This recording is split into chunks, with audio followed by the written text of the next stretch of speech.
Badan Kerjasama Antar Parlemen atau BKSAP DPR RI mendorong pemerintah Republik Indonesia melakukan kerjasama di bidang-bidang strategis dan menguntungkan dengan pemerintah Mongolia. Hal tersebut mengemuka saat BKSAP mengadakan audiensi dengan perwakilan Parlemen Mongolia NDN di Gedung Nusantara 3, Senayan, Jakarta. Jazilul Fawait mengatakan, hubungan Parlemen Indonesia dan Mongolia harus diperkuat agar rencana kerjasama antar negara berjalan dengan baik. Untuk itu, menurut Jazilul, Parlemen Indonesia dan Parlemen Mongolia berkomitmen untuk menjembatani terjalinnya kerjasama antar kedua negara.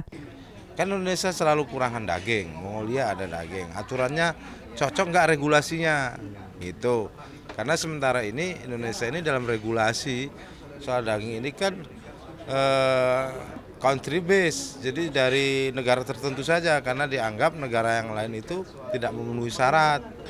Karena ternaknya mengandung penyakit mulut dan kuku begitu. Nah, dilihat seperti apa kemungkinan kerjasamanya di bidang ekonomi, di bidang perdagangan khususnya daging. Sementara itu, anggota BKSAP Sartono menegaskan DPR akan mendorong terrealisasinya kerjasama antar kedua negara, khususnya di sektor ekonomi. Pasalnya, Sartono menilai tingkat pertumbuhan ekonomi Mongolia cukup tinggi. Untuk itu, Sartono berharap rencana kerjasama ini harus ditindaklanjuti secara serius.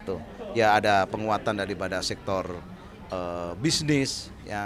Lokasinya itu tidak punya pantai, tidak punya laut, tapi dia juga punya potensi tambang, juga potensi Kashmir, produk-produk daripada baju, bludru dan sebagainya. Dan ini juga sangat, kalau kita tidak lanjuti secara serius, juga potensi bisnis yang bagus, dan dia juga mempunyai pertumbuhan ekonomi yang bagus untuk pariwisata, untuk datang.